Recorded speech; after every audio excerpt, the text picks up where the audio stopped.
Assalamualaikum warahmatullahi wabarakatuh. Bismillahirrahmanirrahim. Alhamdulillahirabbil alamin wa bihi nasta'in ala umuri dunya waddin. Assalatu wassalamu ala asyrofil anbiya'i wal mursalin wa ala alihi wa sahbihi ajma'in, amma ba'd. Bapak-bapak, ibu-ibu kaum muslimin jamaah masjid syuhada rahimakumullah.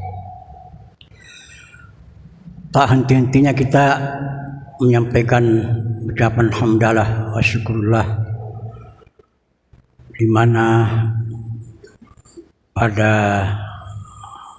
malam ini kita melanjutkan kembali kajian kita sebagaimana hari-hari yang lalu. Salawat dan salam semoga selalu tertuju dan curah kepada junjungan kita Nabi besar Muhammad SAW yang telah mewariskan kepada kita satu din, yaitu dinul Islam, satu-satunya agama dicintai Allah, di mana dengan ajaran agama ini dapat menyelamatkan kehidupan kita dunia dan di akhirat nanti. Jamaah rahimakumullah, pada pertemuan kita yang lalu kita sudah membahas tentang kesucian lahir dan batin dalam konteks ibadah. Artinya sempurnanya ibadah harus bersih lahir dan batin.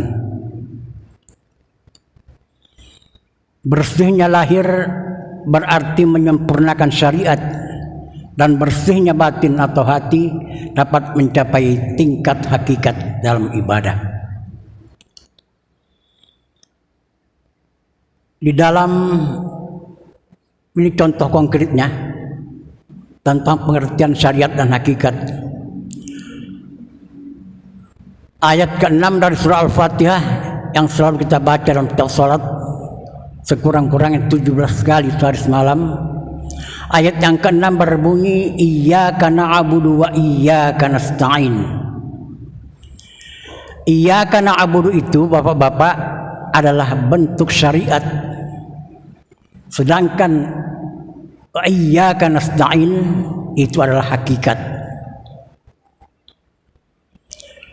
Para ulama kita banyak mengatakan bahwa banyak orang berhasil dalam tingkat syariat dengan menyempurnakan syarat rukunnya, menyempurnakan yang sunat-sunatnya, tapi sangat sedikit yang mencapai tingkat hakikat. Ya. Jadi iyyaka na'budu, kepada Engkau lah kami mengabdi Allah. Pengabdian kita itu dalam bentuk ibadah, misalnya kita sholat, kita puasa, kita haji, ya, kita berhubungan kepada antara sesama manusia, hablum minan nas wa hablum minallah wa hablum minal alam, hubungan kita terhadap alam semesta itu merupakan syariat. Kita sakit disyariatkan untuk berobat, tidak boleh pasrah, terserah aja lah, mau sembuh enggak, ya. Kita sakit disyariatkan harus berobat. Kita mau kaya disyariatkan harus bekerja. Bekerja dalam agama itu wajib hukumnya, tapi tidak wajib berhasil. Berhasil atau tidaknya suatu pekerjaan apabila sempurna syarat-syarat dan rukunnya. Itu tingkat keberhasilan. Nah, iyyaka nasta'in, kepada Engkau lah kami memohon pertolongan. Nah, kadang-kadang kita asik dalam beribadah, asik dalam melaksanakan syariat, tapi lupa memohon pertolongan kepada Allah Subhanahu wa taala. Padahal inilah hakikat ibadah itu. Artinya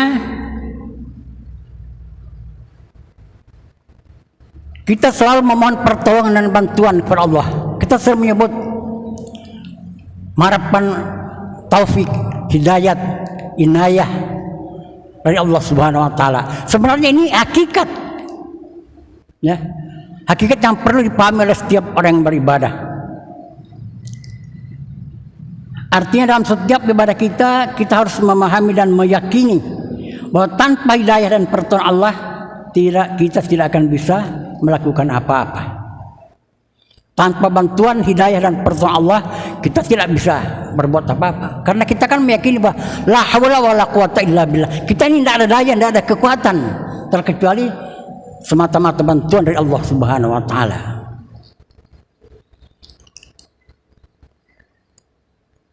Salah satu contoh misalnya Bapak, Nabi Musa itu dikenal sebagai nabi yang mempunyai ego yang tinggi, mempunyai aku yang besar, yang hebat. Dia merasa dialah nabi yang paling hebat, dialah nabi yang paling tinggi pengetahuannya, dialah nabi yang merasa tinggi ilmunya, memiliki segala macam ilmu. Lalu Tuhan memberikan teguran, tidak wahai Musa, masih ada di antara salah seorang hambaku yang aku sudah berikan petunjuk dan ilmu yang lebih tinggi daripadamu. Itu yang kita kenal dengan Nabi Khidir, yang ceritanya ada di dalam Al-Quran. Ya. Karena Nabi Musa penasaran, dia sebenarnya menuntut ilmu hakikat. Ya, disuruh oleh Allah Subhanahu wa taala mencari ilmu hakikat kepada Nabi Khidir. Karena ternyata dalam Islam ini dia hanya menyempurnakan ilmu syariatnya saja, hakikatnya belum dapat. Lalu dia minta izin kepada Allah, pertemukan ya Allah saya kepada Nabi yang telah engkau berikan ilmu pengetahuan itu. Nah, itu ceritanya panjang Bapak dalam Al-Quran, ya. Lalu dia minta izin, ya, setelah ketemu Nabi Khidir. Hal attabika lan tu'alliman mimma tusda. Apakah saya boleh ikut kepada kamu, belajar kepada kamu tentang ilmu hakikat yang telah kamu berikan, yang telah diberikan Allah kepadamu? Kata Nabi Musa, innaka lan tastati'a ma'a sabra. Saya yakin kamu tidak bisa sabar kalau belajar dengan saya. Enggak, kata Nabi Musa, insyaallah satu ini sabiran. Engkau akan melihat aku sabar, aku berkesabaran. Sebab kata Nabi Khidir, syariat itu ialah ilmu yang tertulis, yang terlihat, yang terbaca. Tapi hakikat itu ialah ilmu yang tersirat di dalam yang tersurat. Nah, itu ilmu hakikat. Contoh misalnya, ya, ketika Nabi Musa menaiki sebuah perahu,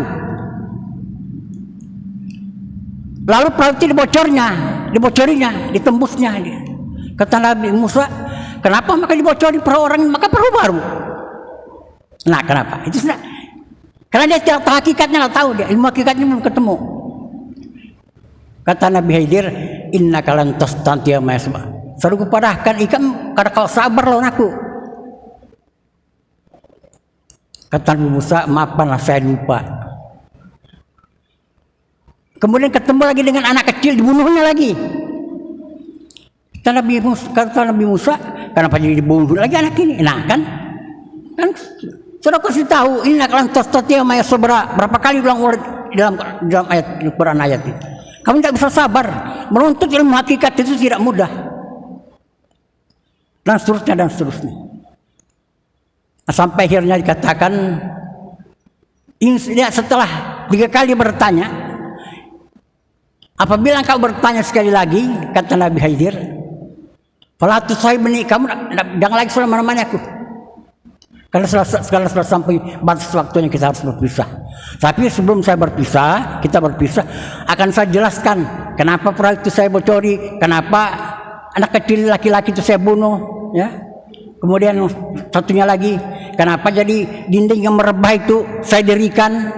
Kamu katakan saya sengaja mendirikan karena saya mau mengejar upah. Nanti saya jelaskan satu. Perahu itu saya bocori, kata Nabi Khidir. Itu memang perahu itu perahu baru, kapal baru. Saya bocor supaya tembus ke masuk air. Karena di belakang itu ada raja yang selalu mengambil perahu baru yang diketemukannya dalam perjalanan. Jadi saya bocor, kalau dia bocor kan. Sedangkan perahu ini satu-satunya yang dipergunakan oleh yang punya untuk mencari mencari nafkah di laut. Jadi saya mencari. Nah itu hakikatnya kan, dia Nabi Musa baru ketemu. Kenapa anak laki-laki kecil ini saya bunuh? Kata Nabi Khidir.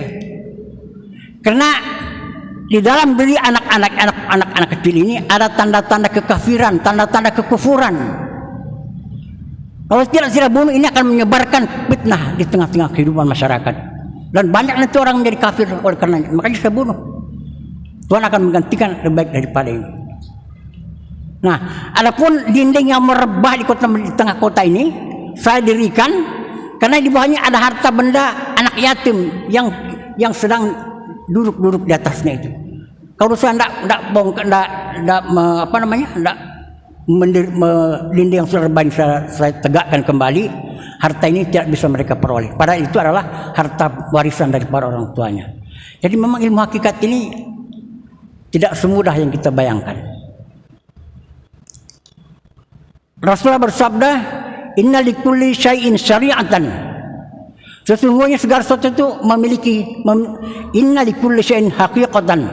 Sesungguhnya segala sesuatu itu memiliki hakikat. Wala yablugul 'abdu haqiqatal iman, dan seorang tidak akan bisa mencapai hakikat keimanan hatta ya'lamu anna ma asabahu lam yakun yukhtihihu wa anna ma akhtahu lam yakun yusibahu. Sampai dia mengetahui bahwa segala sesuatu yang bisa membawakan kebaikan kepada dirinya, insya Allah tidak akan bisa membawa keburukan kepada dirinya. Dan sebaliknya, segala sesuatu membawanya kepada keburukan tidak akan bisa mendapatkan kebaikan daripadanya.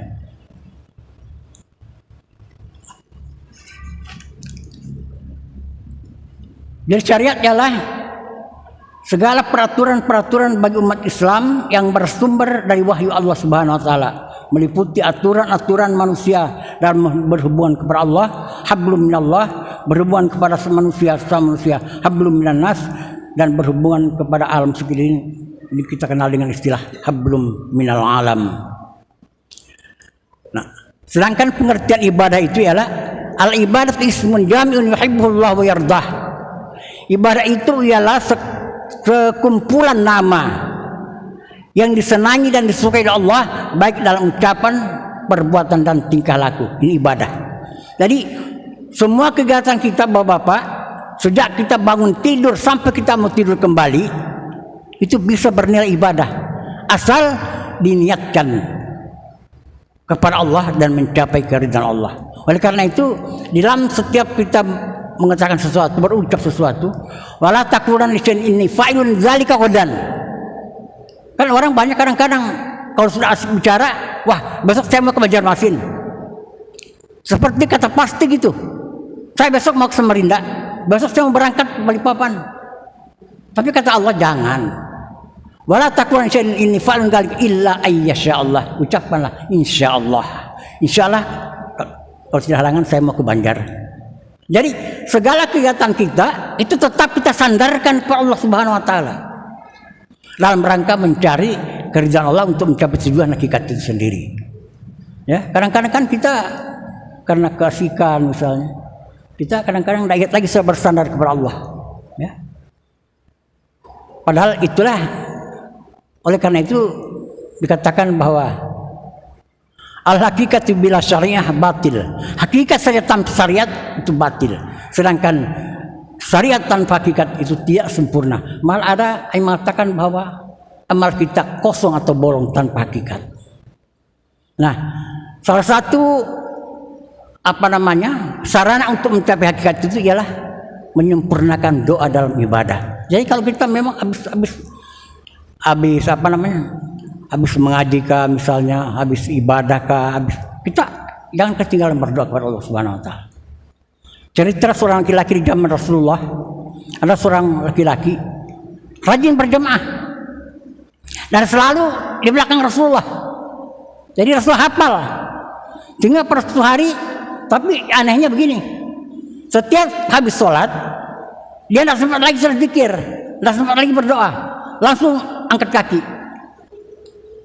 Satu saat lalu ditanya Rasulullah, saya perhatikan kamu rajin beribadah, itu bagus. Tapi yang saya herankan setiap habis salam, kamu saya tidak pernah lihat itu berzikir atau berdoa, menyempurnakan sholat. Apa katanya? Wahai Rasulullah, betul.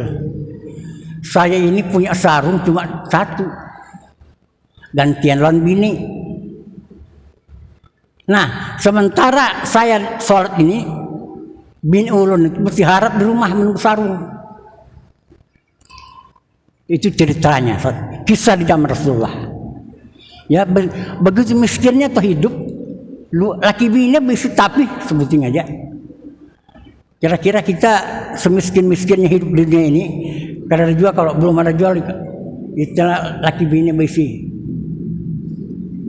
Tapi satu, kalau kisah Ali bin Abi Thalib itu lain lagi. Suami Siti Fatimah radhiyallahu anha, ya. Sewaktu Rasulullah datang ke rumahnya malam hari, pada waktu angin dibuka, pada waktu pintu dibuka, angin bertiup, angin gurun bertiup ke dalam rumah Ali bin Abi Thalib, kelihatan dia menggigil kedinginan. Karena pendeknya sarung dipakainya, apabila ditarik ke atas kelihatan batis, ditarik ke bawah kelihatan kepala. Begitu sederhananya, kalau tidak boleh dikatakan miskinnya hidupnya Rasulullah SAW. Itu ceritanya gak panjang, bapak-bapak kamu mau ceritakan dari awal sampai akhir gak panjang, ya. Ternyata Rasulullah mendatangi rumah anaknya itu mengajarkan zikir. Sebab pernah laki bini, ya singkat ceritanya ini, Ali dan Fatimah datang ke rumah Rasulullah untuk minta salah seorang pembantu. Karena Rasulullah baru pulang dari berperang dengan membawa tawanan perang yang begitu banyak. Kata Ali bin Abi Thalib, coba ini bahasa gampangnya ya, kita terjemahkan dalam bahasa yang gampang.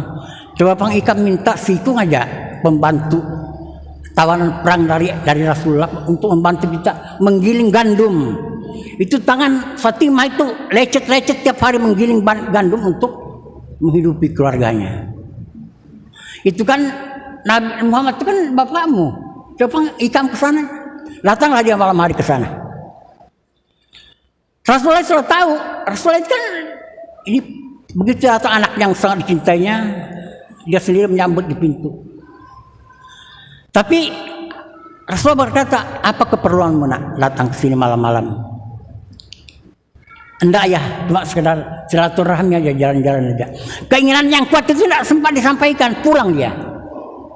Sampai di rumah kata Ali bin Abi Thalib, apa hasilnya? Kalau sempat mengaku pandir, itu bahasa kita nih lah. Kalau sempat, kenapa? Kata purun rasanya aku minta. Jika baik sudah, beban lakinya sudah. Malam besoknya Ali bin Abi Thalib datang lagi. Assalamualaikum ya Rasulullah, waalaikumsalam. Rasulullah sudah mengetahui ini keperluannya pasti sama dengan bini tadi malam, tapi juga tidak terucapkan, tidak sampai hati. Minta tenaga seseorang tawanan perang untuk membantu menggilingkan gandum di rumahnya. Akhirnya pulang ke rumah dengan tangan hampa. Jadi kata Ali dan Kinanya sudah berdua kita malam esok datang ke rumah Rasulullah. Sebab rumah Ali bin Abi Thalib dengan Rasulullah itu sangat dekat, Pak. Dalam riwayat dikatakan kalau jendela rumah Nabi dibuka, ujung jendelanya itu bersampuk, saking dekatnya. Datang laki bini ke rumah, apa? Coba ucapkan sudah apa keperluanmu?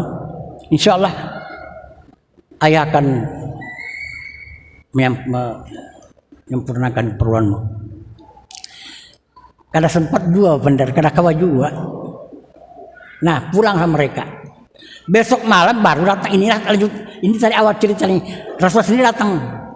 Kata Rasulullah, maukah engkau kuajari satu ilmu? Dan ini merupakan ilmu hakikat. Nah, ini. Yang ilmu ini kalau kamu amalkan lebih baik daripada bumi dan segala isinya. Serentak lagi pada mau ya Rasulullah mau. Nah coba jadi ilmu ini tidak diajarkan kepada Abu Bakar, kepada Umar, kepada tidak. Ada riwayat yang mengatakan bahwa sampai mati mereka tidak tahu ilmu itu. Sebab itu diajarkan langsung oleh Rasulullah kepada anak menantunya. Apa itu? Kata Rasulullah, ucapkan subhanallah. Ini yang kita amalkan sudah tiap sholat ini. Kata Rasulullah, ucapkanlah subhanallah 33 kali setiap habis sholat. Alhamdulillah subhanallah 33 kali, alhamdulillah 33 kali, Allahu akbar 33 kali. Amalkan itu. Ini yang dipesan oleh Nabi waktu Mu'adz bin Jabal diutus ya untuk memberikan dakwah ke negeri Yaman. Apa ilmu yang perlu saya sebarkan pertama kali ya Rasulullah? Kata Rasulullah, ini zikir ini dulu yang penting. Jangan sampai orang itu habis sholat assalamualaikum warahmatullahi wabarakatuh lari. Tidak sempurna ibadahnya. Tidak akan tercapai tingkat hakikatnya dalam sholat, tidak bisa. Jadi baca itu zikir. Ilahi Rabbi subhanallah. Ya. Jadi kalau kita kan ada punya pedoman Pak, ya buku Tarjih Muhammadiyah itu jelas lengkap. Jadi apabila kita melaksanakan sholat maghrib, ya kan misalnya kita ambil contoh, ya kan begitu kita salam ucapan astagfirullah, astagfirullah, astagfirullah 3 kali. Ini sudah pernah saya sampaikan. Mau yang yang apa namanya itu yang pendek, mau yang agak panjang astagfirullahaladzim, astagfirullahaladzim, astagfirullahaladzim 3 kali. Mau yang agak panjang lagi astagfirullahaladzim alladzi la ilaha illallahul qayyum atubu ilaih. Tapi mungkin kepanjangan. Ya. Nah, baru baca kalau kebiasaan kita kan Allahumma, kalau di dalam putusan tarjih itu Allahumma antas salam wa minkas salam alaika nah, baru baca apa namanya? Allahu la ilaha illallah, ayat kursi dan seterusnya, baru kita berdoa. Dan ini disyariatkan itu bukan berjamaah dengan imam. Di sini kelirunya, ya. Kan biasanya kita dengar di masjid, ya selain daripada tempat kita lah. Itu kan pribadi, masing-masing.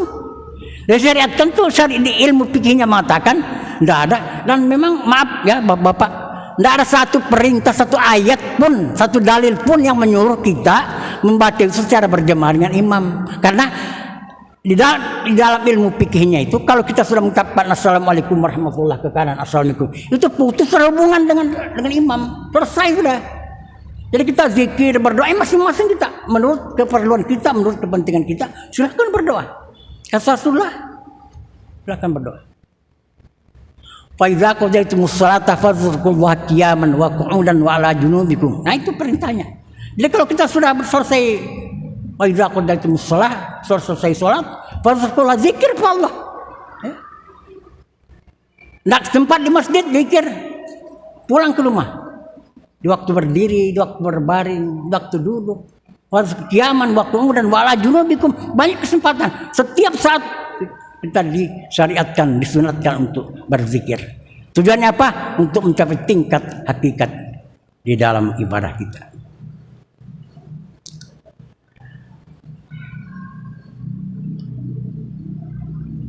Di dalam Al-Quran surah Al-Jasiyah ayat 18 Allah berfirman, summa ja'alnaka ala syariatin minal amri. Kemudian kami jadikan bagimu syariat untuk segala macam urusan. Fattabi'ha, ikutilah olehmu. Wala tattabi' ahwa'al ladzina la ya'lamun. Jangan kami ikuti kemauan orang-orang yang tidak mengetahui apa-apa.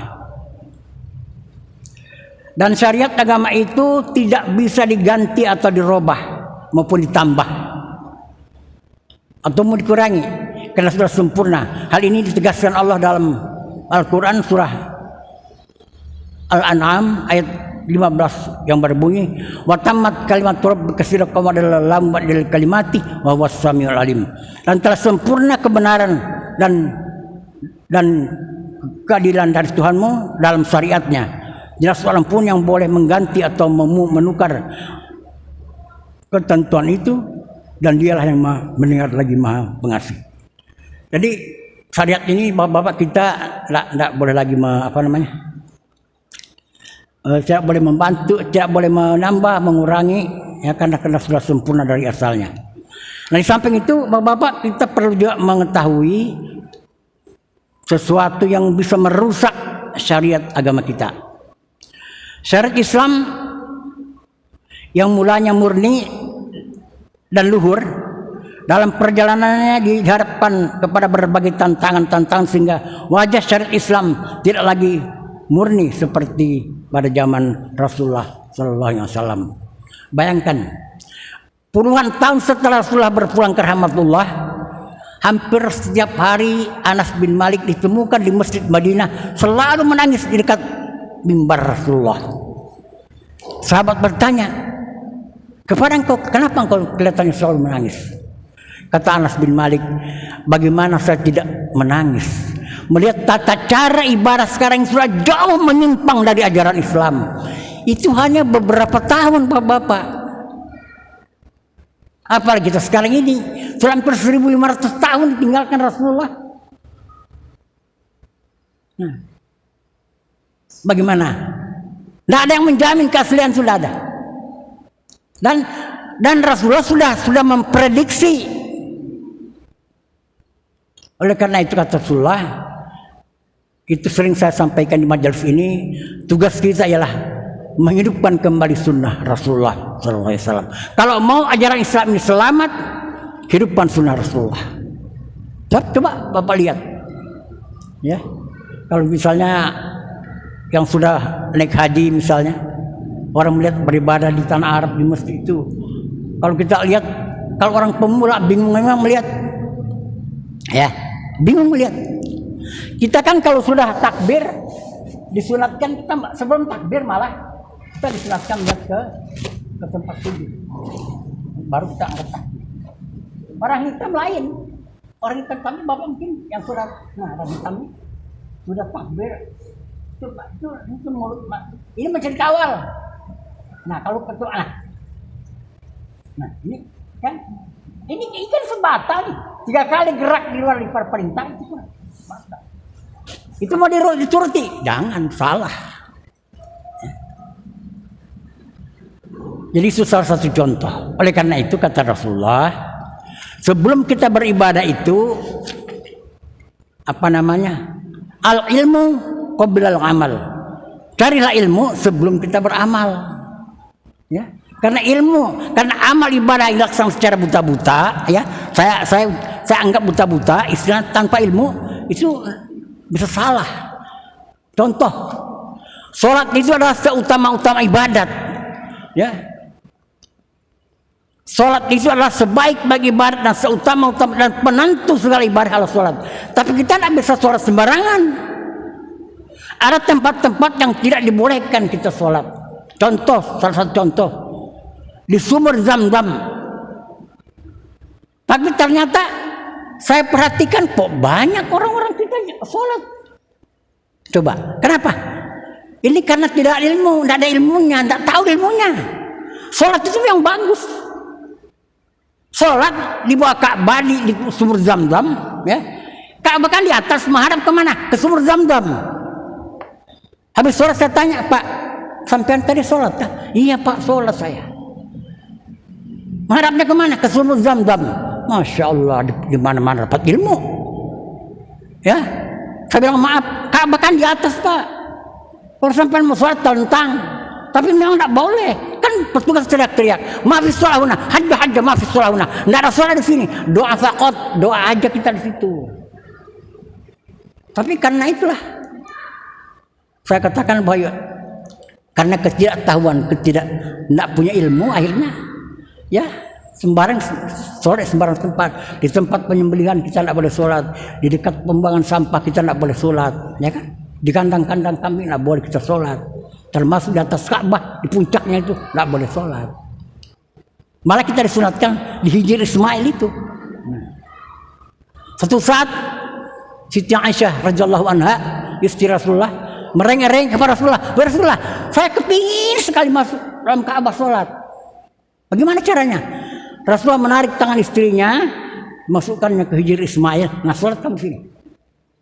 Sholat di Hijr Ismail ini sama dengan sholat dalam Ka'bah. Karena memang menurut sejarah Ka'bah, itu Hijr Ismail yang batu melengkung itu sebenarnya Ka'bah itu sampai di sana. dibangun.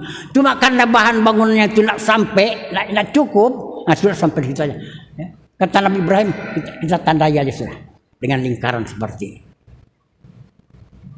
Oleh karena itu kita disunatkan sholat dan berdoa di Hijr Ismail. Salah satu tempat yang paling makmur di antara 15 titik yang sudah disentuhkan oleh Rasulullah. Memang tidak ada sejengkal tanah yang tidak makmur tempat berdoa di tanah suci, baik di Mekah maupun Madinah. Tapi Rasulullah mengatakan ada 15 titik yang apabila salah seorang hamba berdoa di atasnya, saya sebagai Tuhan, kata Allah, malu kalau tidak mengabulkan permintaan hamba. Dan tidak berkelebihan kalau saya pribadi sudah melihat buktinya. Memang kalau kita sholat fardu Pak, tempat itu kosong, ya. Itu Hijr itu kan kosong. Di situ tempat mayat aja di situ kalau kita sembahyang. Kalau kita sholat, maka baik ini Hijr Ismail itu tidak boleh kita sholat di waktu di situ. Itu hanya sholat sunat ya, sholat sunat mutlak istilahnya. Kita sholat mutlak dan berdoa. Itu pun dalam itu tempat yang paling makmur tepat berada di bawah pancuran Ka'bah. Pantas saya lihat kalau saya naik di tingkat 2, saya lihat laskar-laskar itu, kalau dia berdoa pasti di bawah pancuran Ka'bah. Salah satu titik tempat yang paling makbul berdoa dalam surah di Hijr Ismail. Oleh karena itu orang berebutan. Saya jujur aja Pak, nggak sempat sholat saya karena memang kalau mau sholat paling aman tuh di pinggir, ya, mundur ke pinggir. Kalau perlu barang kita yang bersampuk di pinggir belakangnya itu, nah itu aman sholat itu. Artinya nggak lagi saya menyuruh-nyuruh Pak. Nah kalau berdoa silahkan berdiri di depan di bawah mizab dan talang-talang pancuran emas itu. Nah kemudian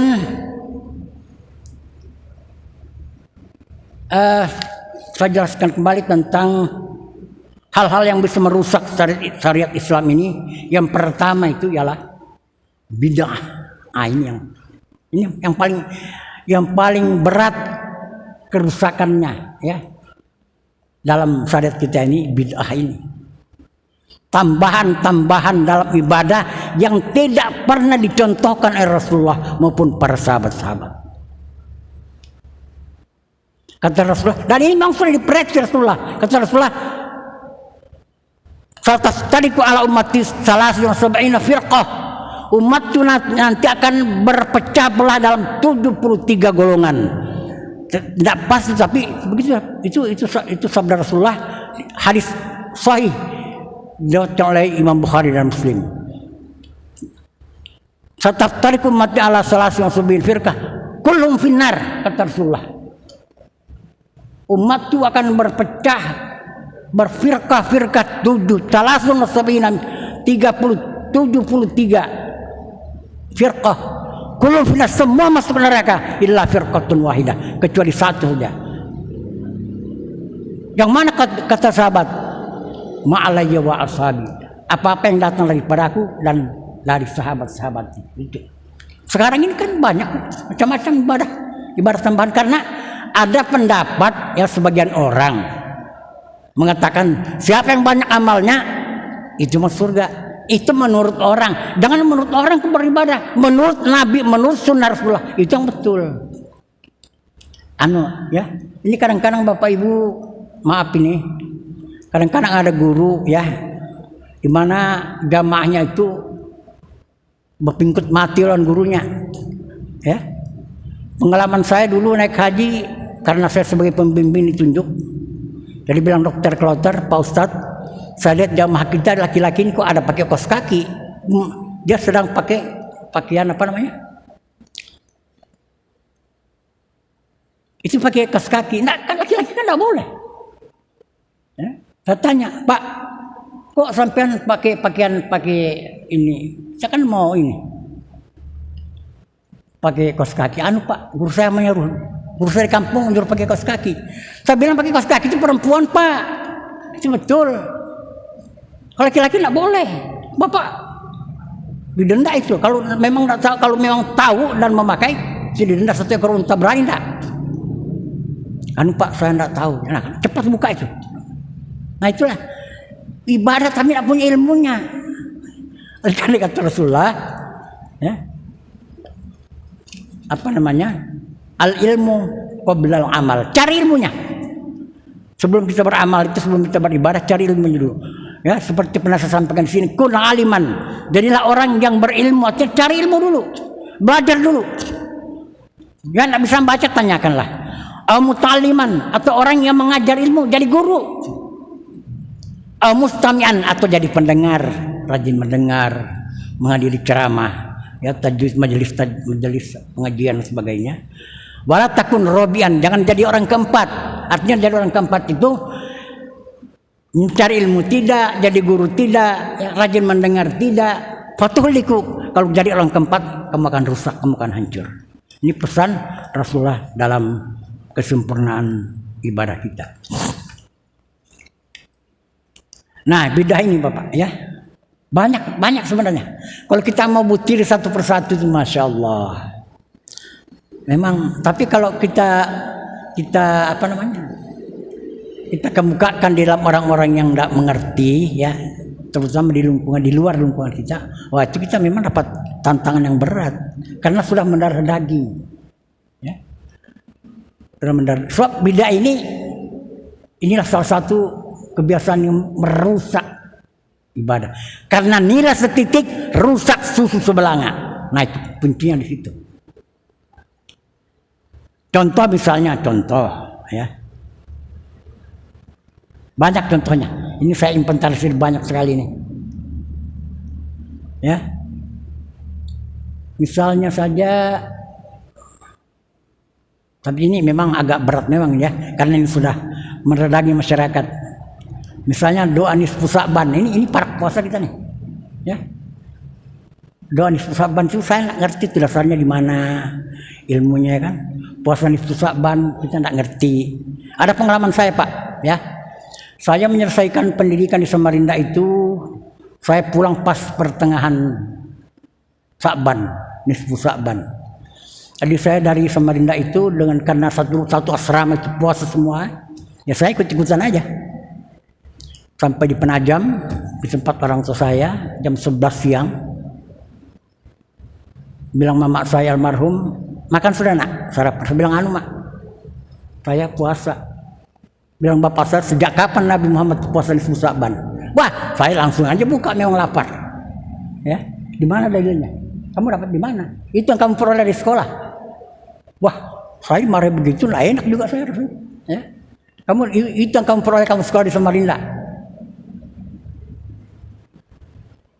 Kecuali kata Nabi, kalau orang yang terbiasa puasa Senin Kemis atau puasa Ayyamul Bid, hari-hari putih 13, 14, 15 setiap bulan apa namanya? Tiap bulan, ya bulan Arab, bulan Syamsiah, silakan enggak apa-apa. Kalau pas kena hari apa di susah itu lagi masalah. Tapi kalau berkurina berniat untuk itu, ya, maaf ya, ini di Depak itu kan begitu. Kalau selain Sa'ban, ya rame-rame orang puasa, bilang silakan aja. Jadi Pak Sagor almarhum dalam kapasitasnya sebagai ketua umum Majelis Ulama, bilang Pak Sagor, saya mengikuti Pak Sarip aja. Itu Pak Sagor, ketua umum Majelis Ulama dulu. Kalau Pak Sagor bilang kalau Pak Sarip puasa di Sa'ban, saya puasa kalau enggak. Dan Pak Sagor ya.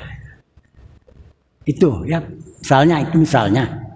Jadi sampai sekali lagi, orang-orang yang sudah terbiasa puasa sunat Senin Kemis, kalau jatuh pada nisfu Sa'ban itu no problem, tidak ada masalah. Atau misalnya berpuasa pada hari-hari putih 11, 12, 13 setiap bulan, itu tidak ada masalah, ya. Cuma yang menetapkan niat tertentu untuk itu,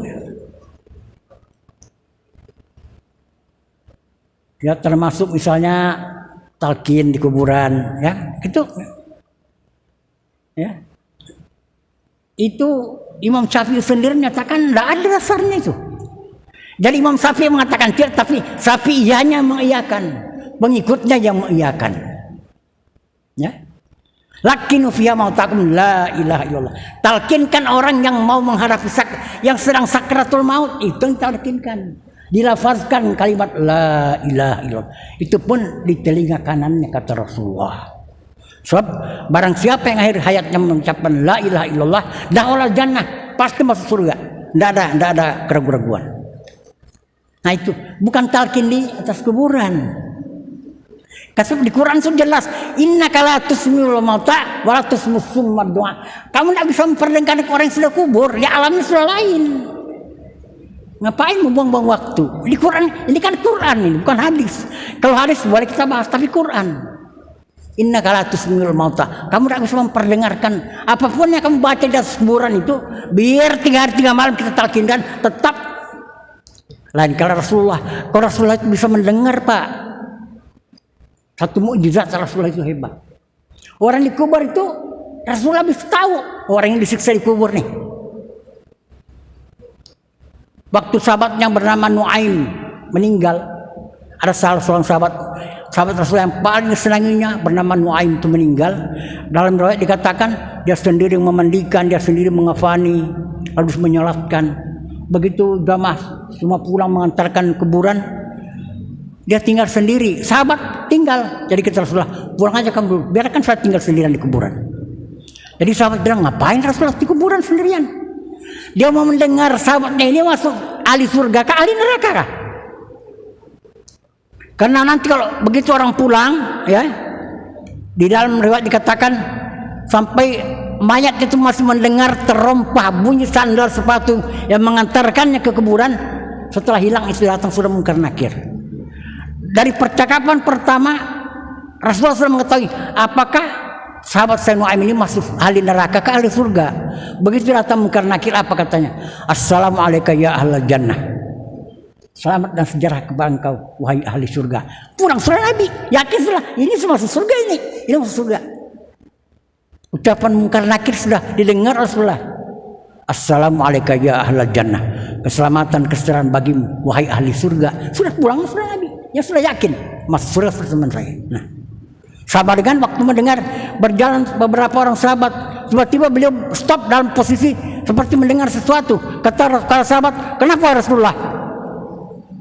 Saya mendengar sesuatu kata Rasulullah. Ini kuburan siapa ini? Ini si Fulan. Yang satu ini Bang, ini si Fulan. Kenapa Rasulullah? Keduanya sekarang sedang siksa dalam kubur. Kenapa? Yang satu ini kencing ndak cebok.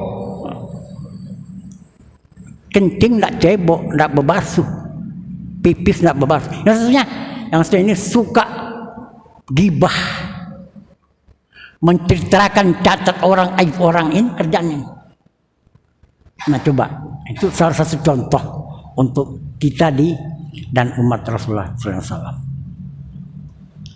Ya, termasuk juga misalnya yang merusak syariat kita itu orang yang mempercayai hari-hari sial. Wah, ini hari sial ini. Ya. Apalagi bulan Safar. Biasanya kalau bulan Safar itu macam-macam sudah, ya. Macam-macam dikatakannya bulan Safar itu bulan sial. Itulah ini semua macam-macam. Ya. Itu merusak akidah itu, merusak syariat. Termasuk juga merusak akidah kita, ya. Nah, inilah Bapak-bapak yang dapat sampaikan pada pertemuan kita malam hari ini. Mudah-mudahan kita masih diberikan umur panjang, kesehatan, sehingga kita dapat melanjutkan kajian kita demi kesempurnaan ibadah kita di masa-masa yang akan datang. Wabillahi taufiq wal hidayah. Assalamualaikum warahmatullahi wabarakatuh.